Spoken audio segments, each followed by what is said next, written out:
What's going on, everybody, and welcome back to J.Craft's Garage.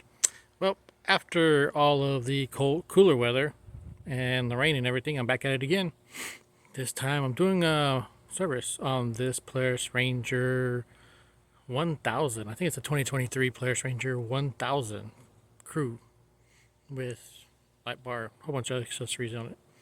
Yep, it's only got like 71 hours, but customer said he wanted to get maintenance done to it. So let's show you how everything's going to go.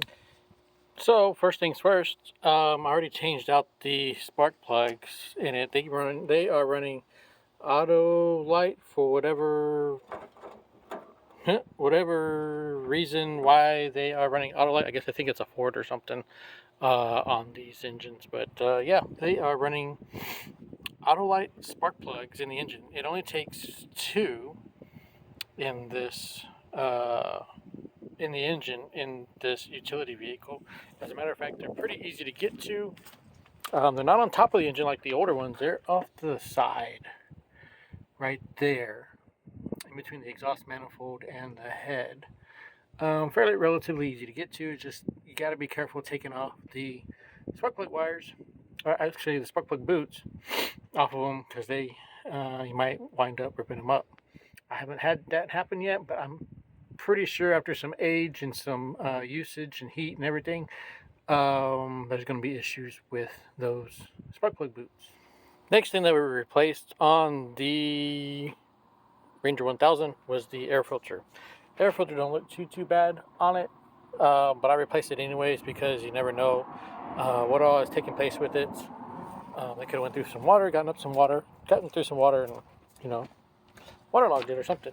Air filter, pretty plain and simple right there. It's got a little clip there and a little clip on the bottom, and you just move them pieces out of the way like that. Slides in, boom, there's your air intake system. A little bit different setup than the previous models. Previous models had a rectangular, like a panel type filter sitting up in here where all the ducting is and all that, but they went to a round air filter on this model. Part number for the air filter is a Polaris part number 7082265 on the air filter number, and then on the Polaris spark plugs, they not auto light number. It's the Polaris part number 3023571 times 2. So there you go for some of the parts in case you want to replace them. Next, we're going to do is the oil change. I am running AMSOIL 100% synthetic oil in it, 5W50, but the oil filter takes 2.5 quarts in it. And just like the previous models from I guess it's 13, whenever they changed over to a 900, 900,000, 1500s, and all them take all the same oil filters as far as I know. I've been talking to Polaris about it, and AMSOIL, and they're still running the same filters as they've been running for the bigger engines when they switched over to a 900 from the 800s. So, and I personally think that AMSOIL is better than what Polaris is using. I've heard in some cases that AMSOIL told Polaris, quit using what you're using, it's not working. I don't know if anybody knows any info about that. Chime in down there at the comments down on the bottom and let me know if you've heard anything like that with AMSOIL telling Polaris to quit using what they're using because it's not working. Okay, let's get to the oil change on this thing, and I'll show you where the filter and drain plug is and how everything goes back together. So let me get y'all down in here to show you where the oil filter is at. It is right there, and it's got a little extension on the housing now. It used to be on the previous design that the oil filter screwed into the block right there next to that oil cooler. Now you got this little extension that comes out, and the oil filter is right there. This duct here used to go way over top. This is a whole completely different design on an engine. They did this a few years ago, actually prior to 2023, so 22, 21, somewhere in there. And so they got this extension going for the oil filter. And one little thing I want to show y'all too It's got an oxygen sensor. That's right, ladies and gentlemen. This one's got an oxygen sensor. Okay, let's get the oil filter changed and get the oil drained out of it. So, with these particular oil filters on these Polarises, I got a specific cup for those oil filters. So, since it's the original one that's been on there, I'm just going to take this and go down here. The oil filter is, put the cup on it with the ratchet and spin her off. There we go. Got it. Oh, that worked. Yes. And just have to do it in such a way to where y'all can see it. I don't want to have my hand blocking everything right there. And I've got a drain bucket underneath just in case some decides to go south. And these things take forever to spin off. They got quite a few threads. I've already got the new one ready to go. So just take it out over here, set it down, stay, and then grab the new one and spin the new one on.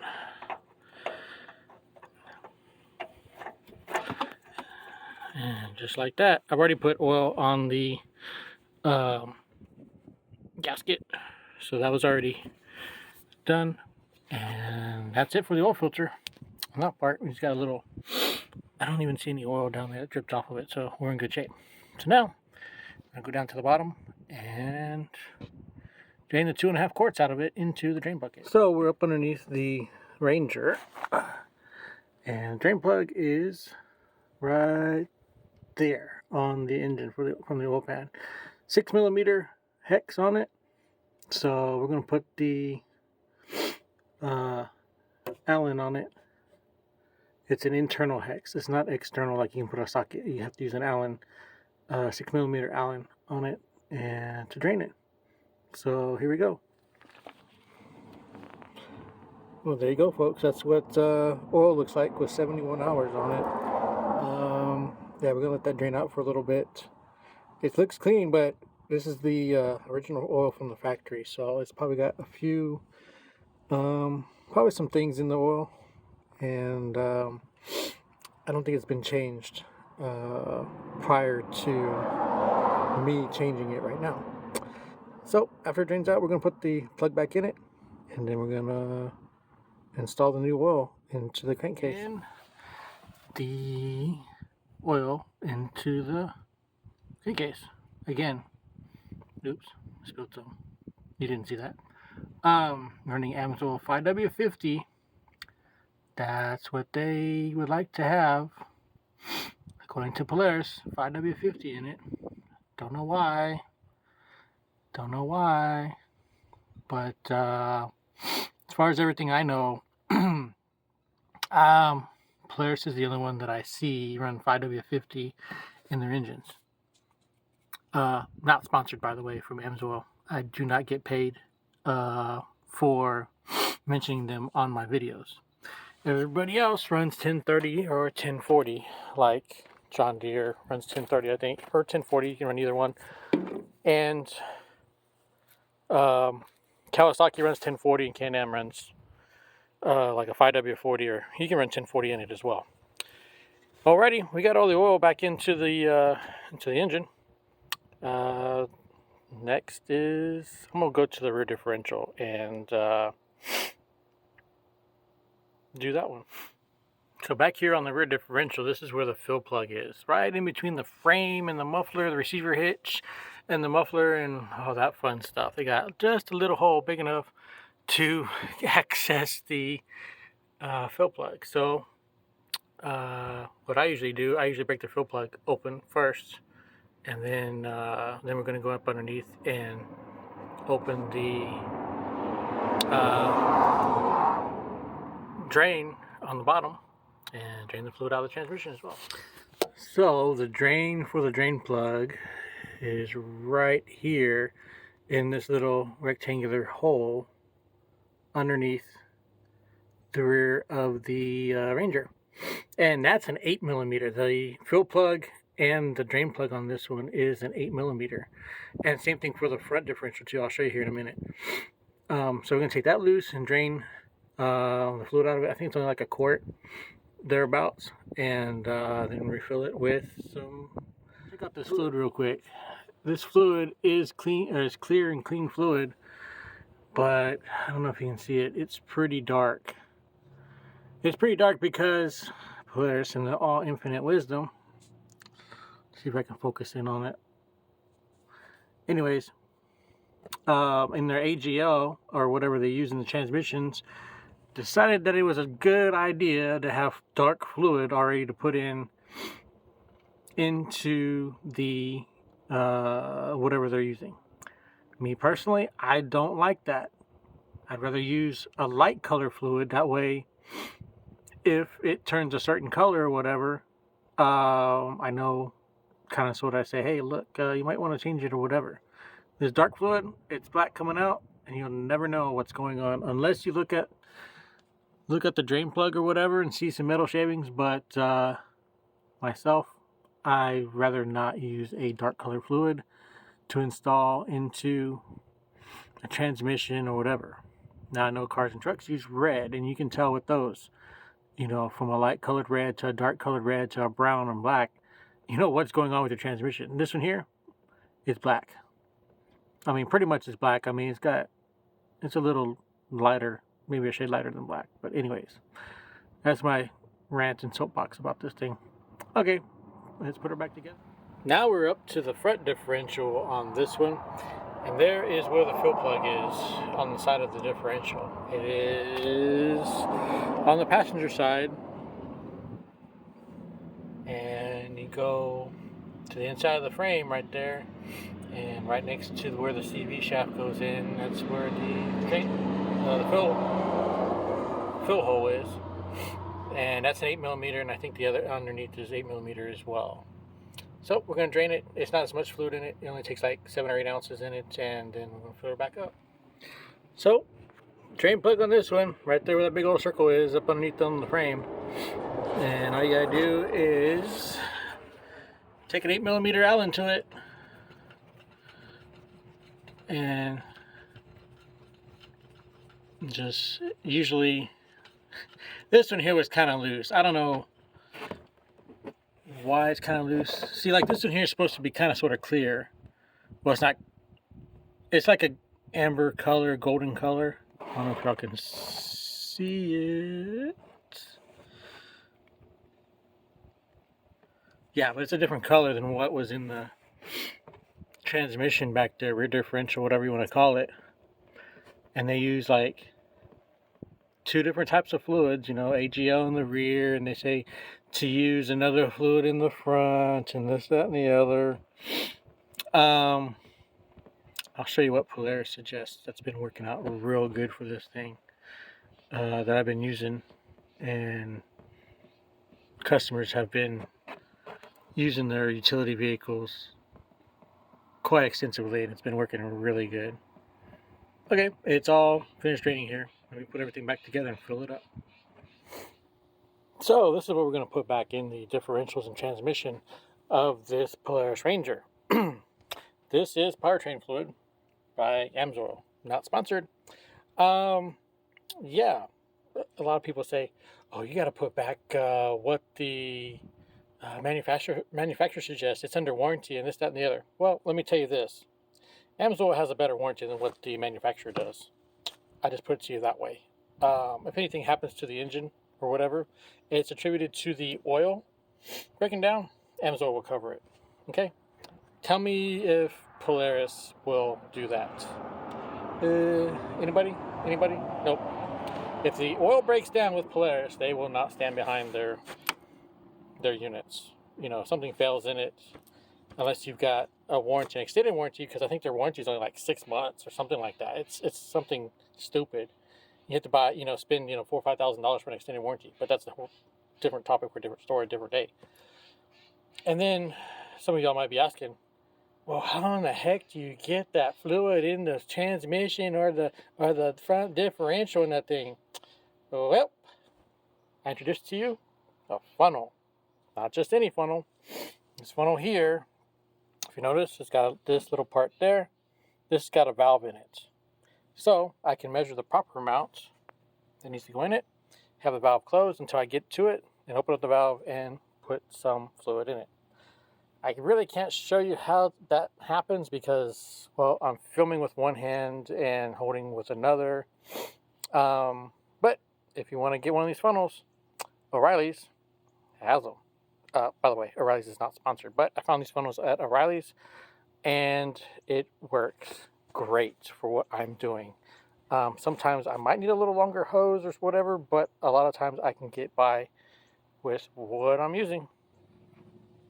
So we got the front end all taken care of. We got the drain plug back in as well as the fill plug back together. It's got the fluid in it. It only takes like 8 ounces or so. I've been putting like 8 ounces in it here since the design change for like, I don't know, since like 13, 15, somewhere in there. Anyways, and so what I do, put like 8 ounces in this one, and then in the rear I put the rest of the fluid in the transmission, like 24 ounces in it as well. If it's a few ounces less, you know, they say like 32 or I forget how much. If it's a few ounces less, it's not going to hurt it because it's all synthetic and it is going to be flowing and slinging all over the place anyways. That's how I see it. But if you got any other ideas or opinions or anything like that, let me know. Oh, and by the way, Polaris needs to do something better with this design. Having the bolts come out in the front. Anyone that I've seen so far, on the older ones with the longer bolt, or even this one here, you gotta take off the front bumper. Can-Am, you don't have to do that. And I think Kawasaki, you don't have to do that. And I do most of my suspension work on the Polaris, so that's how I know. Anywho, yeah, let's fill up the rear transmission and get this thing finished. And y'all thought I forgot the grease fittings that are on this thing. Nope. There's a grease fitting here where the slip, where the drive shaft goes into the transmission. It's like a slip shaft there. There used to be grease fittings on all the suspension locations where it bolts up to the frame. Good old Polaris thinks it's better to not have grease zerks. They've also may have gone to a different style of whatchamacallit. I'll think of it here in a minute. They used to have bolts with sleeves and little plastic bushings. They may have gone to a different, I haven't taken one of these apart yet. They may have gone to a different style of bushing in the on the control arms and everything. If you got to replace the control arm, you got to rivet the freaking brake line back to it. Anyways, I guess they're trying to copy Can-Am or somebody, I don't know, or Kawasaki or whatever. Alrighty. How do you reset the maintenance light? Well, let's go check that out and find out how to reset the maintenance light on it. So I don't know if you can see this or not. It's got a little shadow on the cluster here. So from here, I'm gonna hold down mode. Gonna go options, and then you'll see unit pop up first. You can hit the arrow on the left. It'll say exit. It'll say service hour. Now if you notice this one here, I don't know if you can see it, it's kind of dark. It says 25. So let's go back through this again since I'm going so slow. Options. Pass, gonna go left arrow, past the exit, hit mode again, it's gonna flash, and then you're gonna, it's going down for some reason. Okay, let's go on the other side, see what it says. Gonna hit the left arrow, I guess, and go up, up, up, up, up, up, up. I usually set them for about 100 hours. Bam, got it.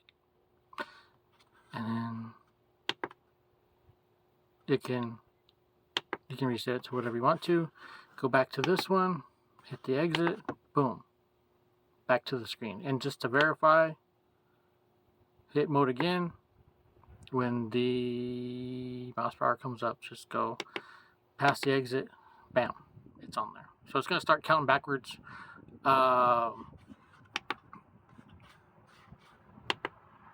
And then the wrench light will come on. There's a little wrench that will show up next to the time there when it's already counted backwards to 100 hours. And then it'll start flashing for you. Or if you keep track of the engine hours on it, I have to play with these new ones a little bit. It's the mileage. What is that? That's how much voltage, 12.3 volts right now. There's the hours right there. You can see a little hour glass pop up and it says 71.4 hours on it. So we're good to 171, 200 hours, something like that. If it goes over, you know, up to 200 hours, no big deal. But he's ready to roll. Well, there you go, ladies and gentlemen. I am going to get out of here. I appreciate everybody watching. Like I said, if you got any concerns, complaints, or comments down, just drop them down in the comment section down below.